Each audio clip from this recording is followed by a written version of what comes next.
Shall we start? Okay.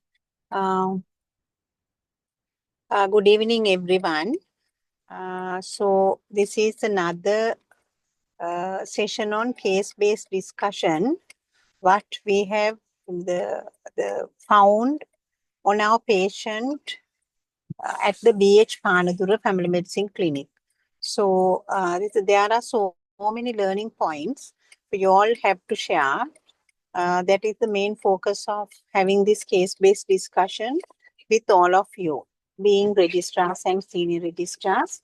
That's really, the useful for you to learn on reflective learning, as well as to improve your the history consultation, history taking, and then the examination, counseling, and management skills, which are the fundamentals that you need to practice more and more, particularly to see the patient in first contact care without missing the relevant diagnosis according to the best evidence-based management. And as well as it should be more useful for your exam, which is the highest hope to get through. So I here now hand over the presentation to go ahead. The presenter is today Dr. Suboda, and she is registrar in family medicine at BH Panadura. So under my supervision, she did this wonderful job. I will hand over to Dr. Suboda to go ahead. Dr. Suboda? Thank you, madam. It's over to you. Right, okay. Thank you, madam, for your kind introduction. Good evening, everyone. I hope you can hear me loud and clear, and also my slides can be seen. Then I will start with my case presentation today. My patient was Mrs. A, 47 years old, female, who is non-patient with type 2 diabetes mellitus. And she was referred by MOPD at Base Hospital Panadura due to fatigability and lethargy since 4 months and low hemoglobin count. It was 10.8 grams per deciliter. This is a whole blood count report. And now you can see the WBC 5.27 and RBC 3.256 and platelets 354 into the 10 to the power 9 and hemoglobin 10.8 grams per deciliter and NCV 74.4 picoliters, NCH 24.1 picograms, NCHC 31.4 and RDWCV 15.5%.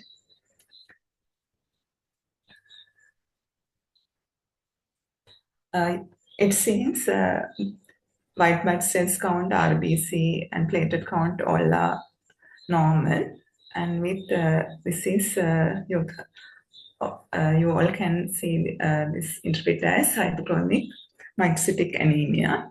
Then what are the delays you have come across this full blood count? Can you tell me?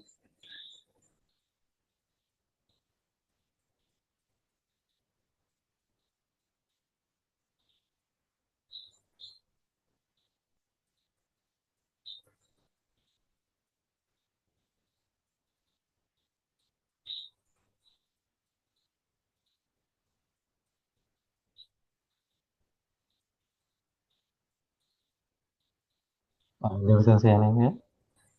Okay. Thalassemia. Thalassemia. Yes. Any other? And we have chronic disease Please and mute your sideroblastic phones. anemia. So audience, please mute your phones. It's disturbing. No, madam, I asked about what are the causes can be. Sorry. Then Sorry, you can go ahead. Okay. Yes, madam.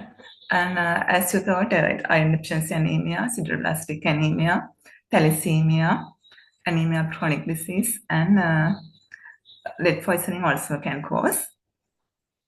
And then I proceed with history taking.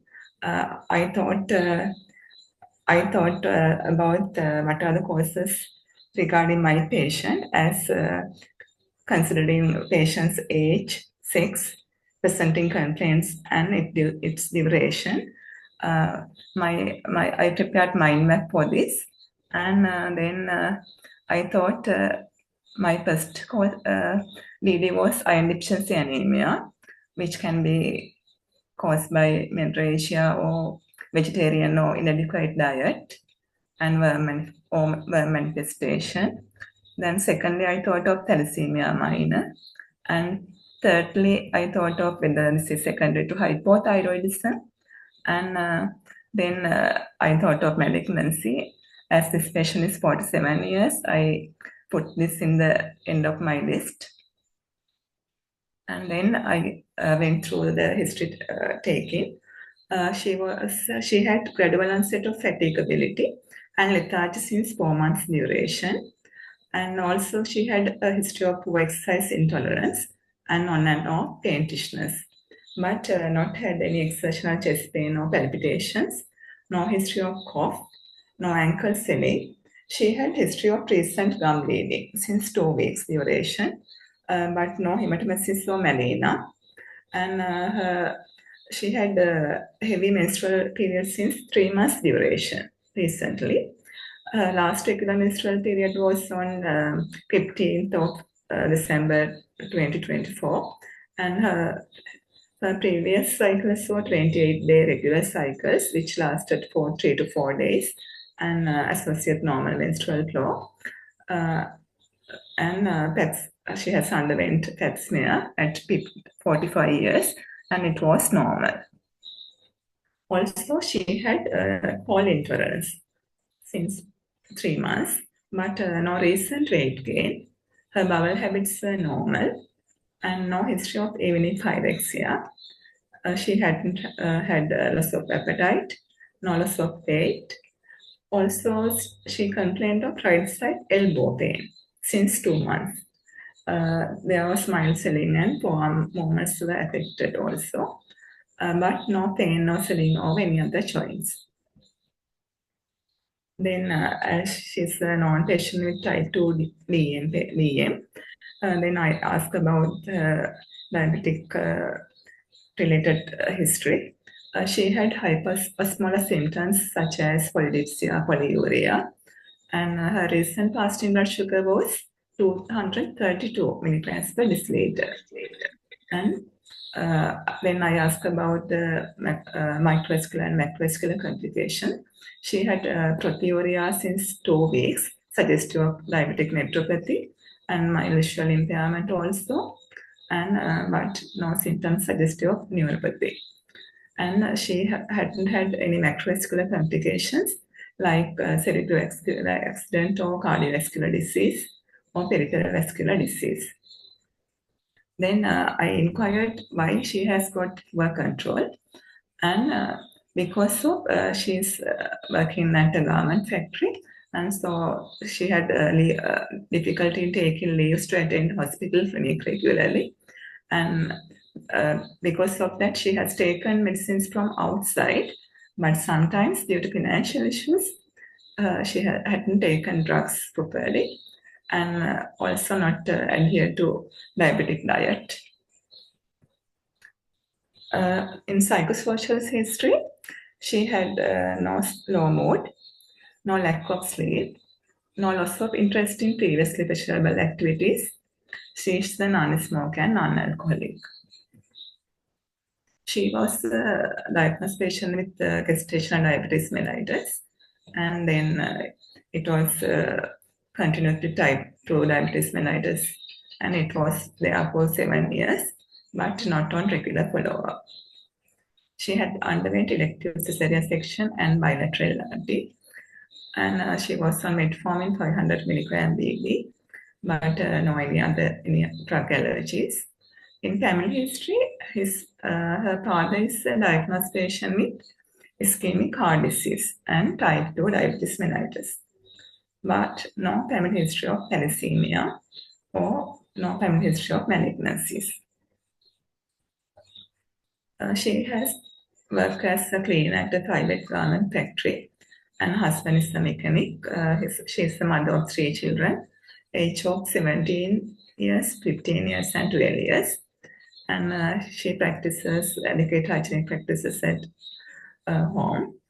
And in dietary history, she has consumed less intake of protein and green leaves, and consumes more tea and coffee, usually 5 cups per day, just before and after meals usually taken. Then I inquired about ideas, concerns, expectation. She had no clear idea about her symptoms, and she was concerned because of disability due to her disease, and is unable to do her job and house responsibilities. Also, she worried about her 3 children who are still studying. If something happened to her, then they are become alone. That's why.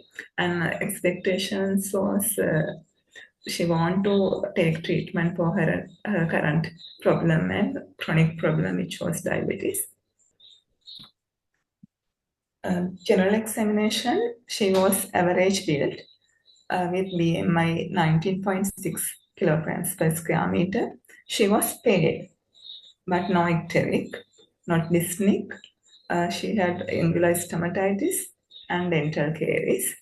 Her thyroid gland was smoothly enlarged, but no palpable nodules present. No lymphadenopathy, no chorionicea, no ankle edema. Cardiovascular system examination, pulse rate was 88 beats per minute, which was regular and good volume. Blood pressure was 110/65, mercury millimeter, dual rhythm, normalness. Abdomen was soft, non-tender, no hepatosplenomegaly. Third, digital rectal examination and vaginal examination I done, but no abnormality was detected. And respiratory system examination, respiratory rate was normal, 18 breaths per minute. Bilateral lungs were clear, no added sound. In musculoskeletal system examination, in right side elbow joint examination, there was tenderness or right side lateral epicondyle region. Otherwise, other joint examination was normal. In central nervous system examination, there was slow relaxing ankle jerk, and other examination findings were normal. Then after history taken and examination, I listed my problem list. First one was hypochromic microcytic anemia, probably due to menorrhagia and poor diet. And second one, whether she is having hypothyroidism. And third one, uncontrolled type 2 diabetes mellitus with microvascular complications. And fourth one is menorrhagia for 3 months duration. And fifth one is right side tennis elbow. Then I prepared my management plan. First, I did the counseling. I counseled about her current problem, explaining her what is happening in her blood count and what caused by what other predisposed factors for her low hemoglobin. And then I also explained her about the poor diabetic control, why she got that poor control as it lead some causes due to poor drug compliance and not followed up properly. And then as non-pharmacological management, then I have to advise on diet.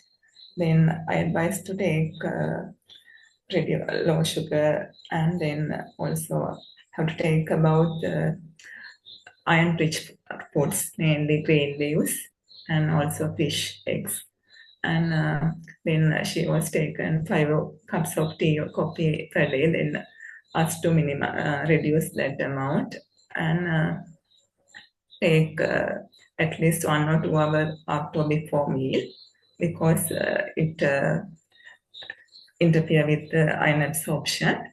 And also I educate her on drug compliance and regular clinic follow-up. And then I plan investigation. To confirm iron deficiency anemia, I thought of doing blood picture and serum ferritin. To find out cause, TSH.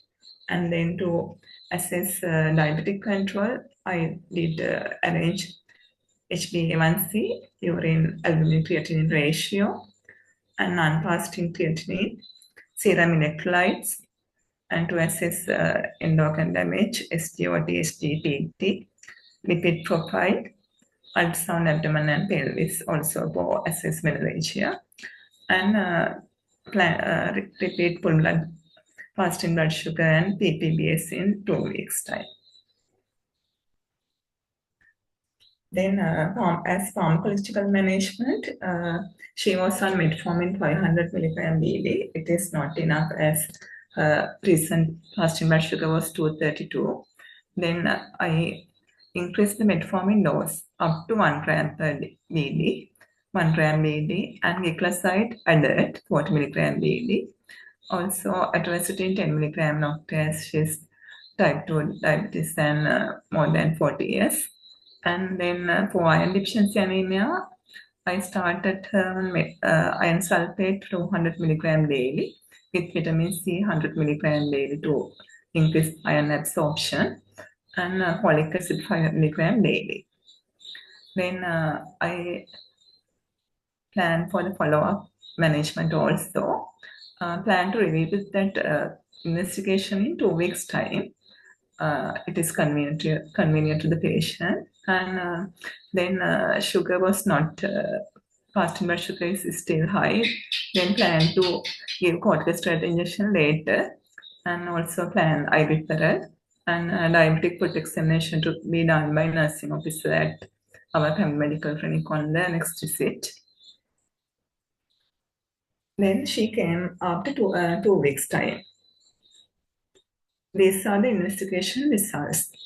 TSH, you can see 75 micro international unit per milliliter, and 3T4.4 nanograms per deciliter. Both you can see she is having primary hypothyroidism.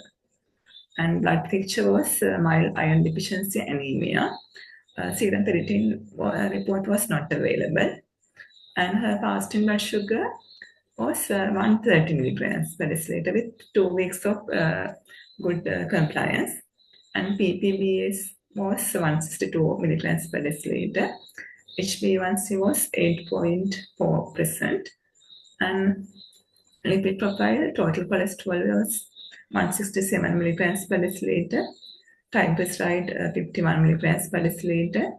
LDL cholesterol 92.8 milligrams per deciliter. And HDL cholesterol 64 milligrams per deciliter. Then as she is having primary hypothyroidism, I started her on thyroxine 100 microgram RNA and advised to take it early in the morning.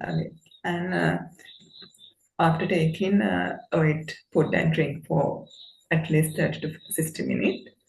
And then arrange ultrasound thyroid gland and thyroid peroxidase antibodies, and plan to repeat TSH in 2 months. It should. And then, like for diabetic control, she is having achieved good control in her fasting blood sugar and PPBS. Also, HbA1c not very high. Decide to continue her on metformin 1 gram daily with glycoside 40 milligram daily, and plan to repeat fasting blood sugar in 1 month time. And then iron treatment has to be continued for 3 months, and to monitor the response, plan to repeat it in 1 month time. Usually hemoglobin is increased in 1 gram per deciliter in 2 to 3 weeks time. And repeat blood culture in 3 months with replenish.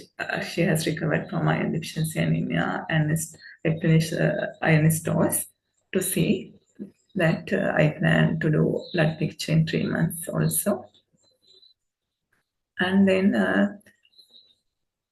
she has came to the ultrasound thyroid gland, and then after done the thyroid ultrasound, she came to our clinic also to show up the report.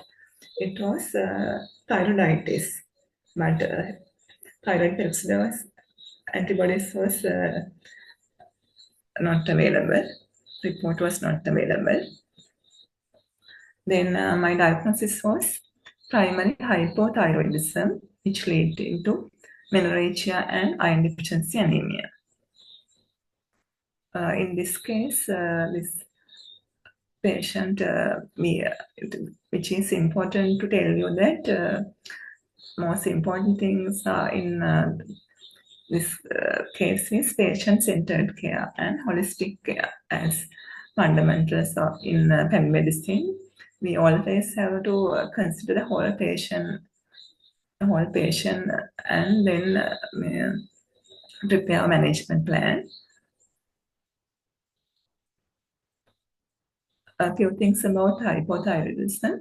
It's very commonly seen condition, and it results from undersecretion of thyroid.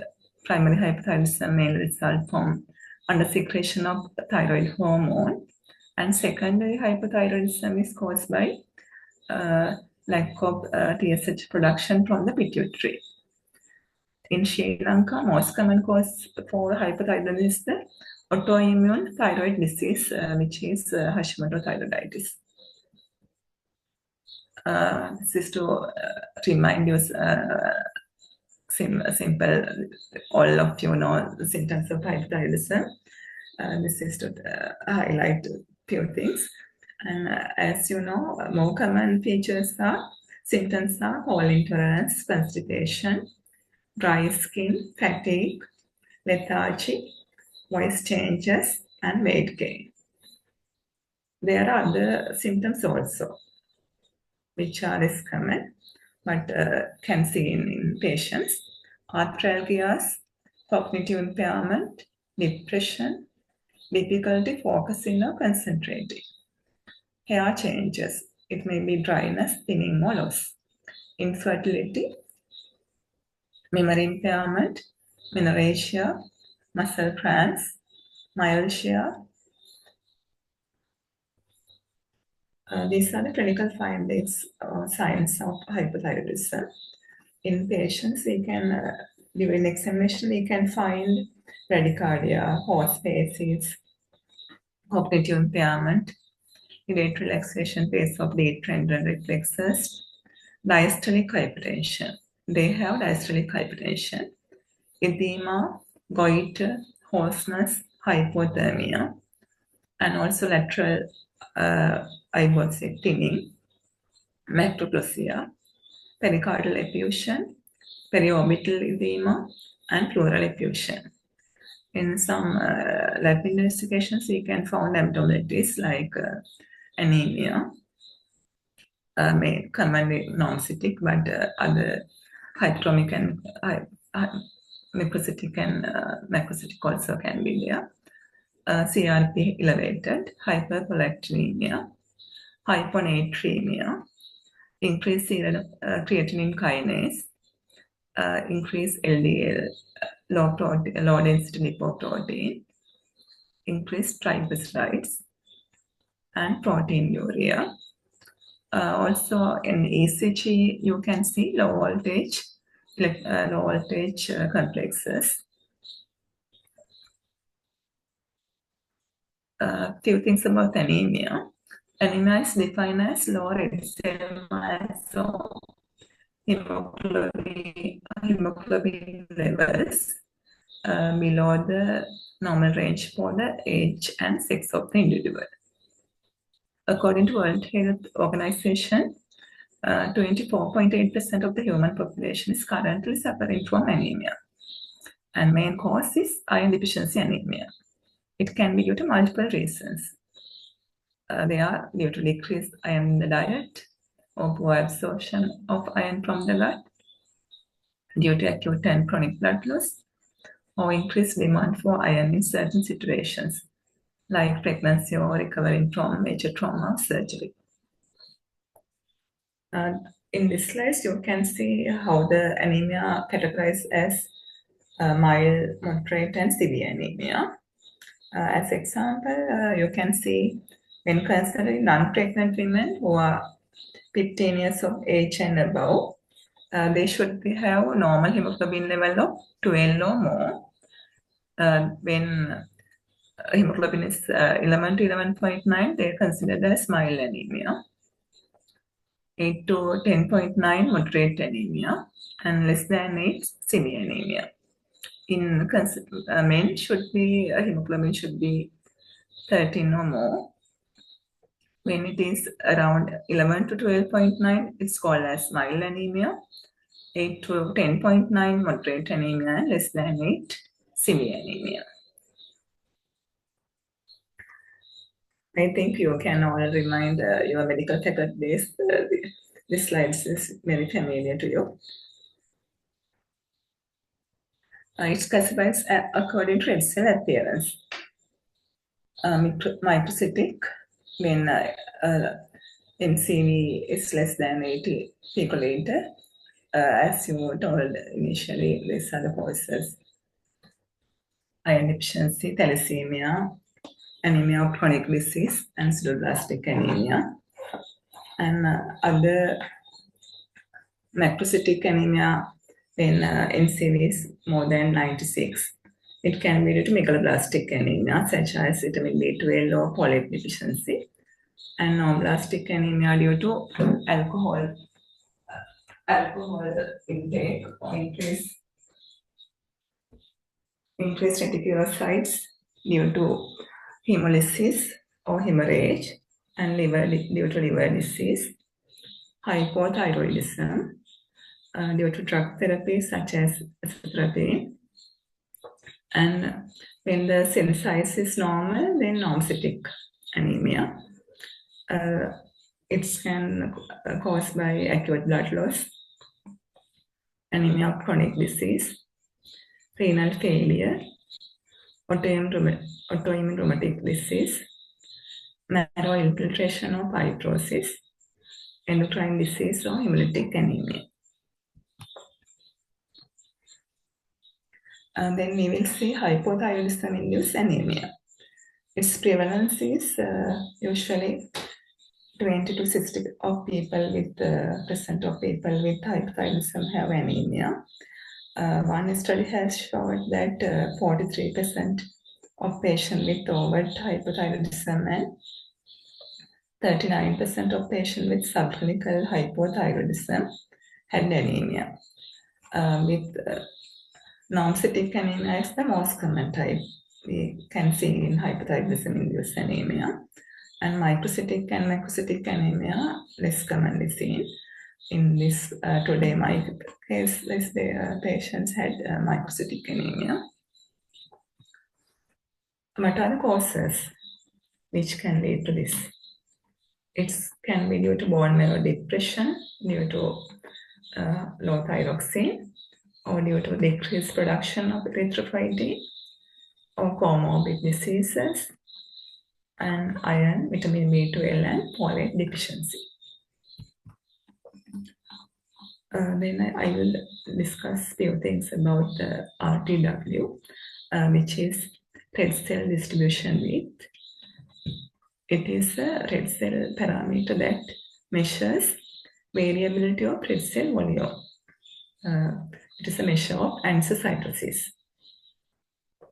Depending on the types of hematology analysis instruments, RTW can be reported statistically as coefficient of variation, RDW-CV, or standard deviation, RDW-SB. RDW coefficient variation is normally we considered to differentiate iron deficiency anemia and thalassemia. Its normal range is 11 to 15%. You can see with low endocytosis, less RDW, and high endocytosis, then RDW, you can see it has increased. When different sizes cells are more, RDW is increased. Why this RDW is important? It is due to there are more important things we can see with this RDW. First one is mainly for diagnosis of early nutritional deficiency, such as iron, folate, or vitamin B12, because before than the MCV, MCH rising, RDW is elevated earlier. Also, to distinguish between iron deficiency anemia and thalassemia minor. As we discussed, in iron deficiency anemia, RDW is rising, and usually MCV low or normal, and thal minor, RDW normal and low MCV. To distinguish between megaloblastic anemia due to folate or vitamin B12 deficiency anemia and other causes of macrocytosis. In megaloblastic anemia, RDW elevate, and other causes of macrocytosis often normal RDW. Also, it is important because as a guidance for flagging samples that may need manual peripheral blood smear examination, since elevated RDW may indicate red cell fragmentation, agglutination, or dimorphic red blood cell populations. This is, you can see how to differentiate iron deficiency anemia and thalassemia, both alpha and beta thalassemia minor. How we use the RDW to differentiate that. As you can see, mean corpuscular volume, MCV, low in all three causes, and then iron deficiency anemia, usually it is increased due to endocytosis. But in thalassemia minor, RDW is remain normal. This is the important thing you should remember. And then red blood cell count also in iron deficiency anemia, it can not always, it may be reduced or normal. And thalassemia minor and beta thalassemia minor, it is normal. And peripheral smear, iron deficiency anemia, we can see hypochromic and microcytosis. And alpha thalassemia and beta thalassemia minor target cells are there. Then also when I do serum iron studies, we can see how to differentiate thalassemia from iron deficiency anemia. Usually serum iron and serum ferritin is low in iron deficiency anemia, and total iron binding capacity is increased. Thalassemia, normal or increased iron and ferritin due to RBC turnover, and response to iron supplementation, then iron deficiency anemia, hemoglobin is rising, but no improvement in thal minor. And hemoglobin electrophoresis been done to differentiate thalassemia. Then beta thalassemia minor, there is increased hemoglobin A2 type, and alpha thalassemia normal, and iron deficiency anemia is also normal electrophoresis. These are my references.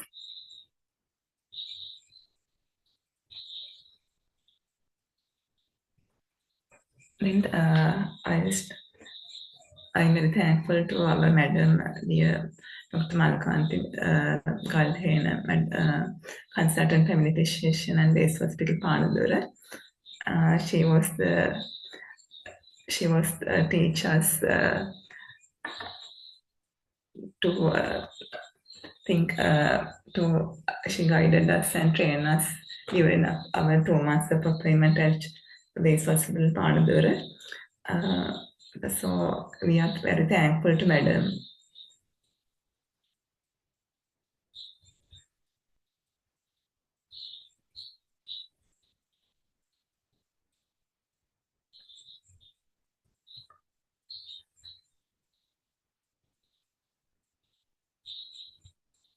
Madam. Suboda, you have done? Yes, madam. Okay.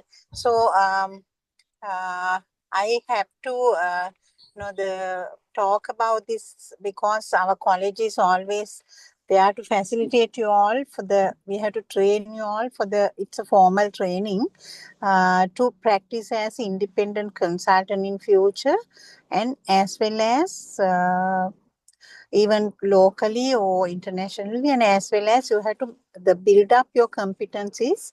So in the consultation skills, data gathering, and examination and counseling and management skills. That is the 5 components in the general practice for you all to do the consultation at first contact care by using those skills. So this case-based scenario, this case particularly highlights that the importance of identifying whenever a patient comes with the symptoms and signs of anemia, or without symptoms and signs with the full blood count report showing that anemia. And particularly you have to be very careful to detect what type of anemia it is, and considering the comorbidities that patient is having. This particular patient is with the poor history of the blood sugar control, so you have to think about the renal damage may have been caused this type of the anemia. That would be another possibility.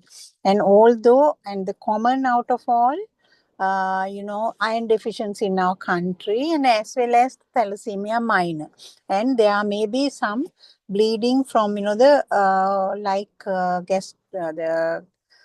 gastric ulcer disease like that, or some other hemorrhoids, or whatever it is. Even though I know that last time also I have influenced my registrar to go ahead with another case, hypothyroidism, thyroid function, the very important case of, if you detect the mild type of the hemoglobin deficiency, definitely you have to think about the possible, the underlying hypothyroidism. That is a common cause for you all to find, the anemia, mild to moderate anemia in a patient. So even though the patient has not been diagnosed for hypothyroidism, if the patient is, please mindful, ask about symptoms of hypothyroidism as well. So in such a case, you are going to find out the patient's another comorbidity that can give you very clearly mild to moderate anemia. So this should be the take-home message for you all, because I know most of the time you all are all right with the detecting other causes, but not hypothyroidism. So this is the message that I want to tell you. And as well as when you are identifying the etiology, you have to remove the etiology, and as well as correct whatever the underlying possible etiological factors, and as well as the management of iron deficiency anemia for about at least 6 months with the very good doctor-patient, the establishment among yourself and the patient. So that's very, very important for you all to follow up with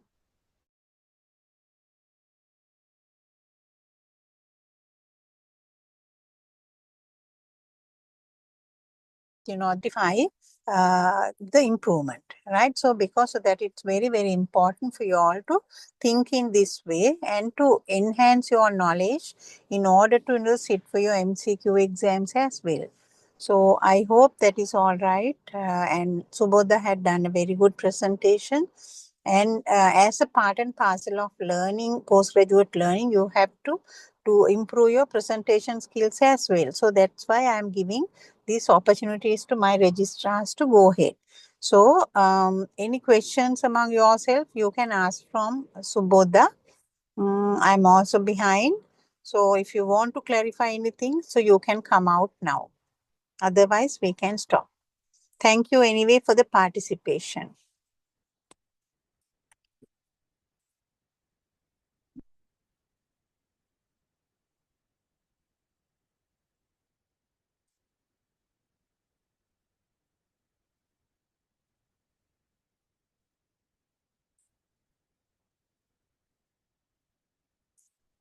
Seem to be no questions, no, Suboda? Yes, madam. So that's okay then. Thank you so much. And Suboda, thank you so much for your wonderful presentation. You are welcome, Okay, madam. right. Okay, then good night. If you want to have discussion with Suboda, you can go ahead. So I'm leaving. Okay, bye. Thank you, madam. Good night. Good night.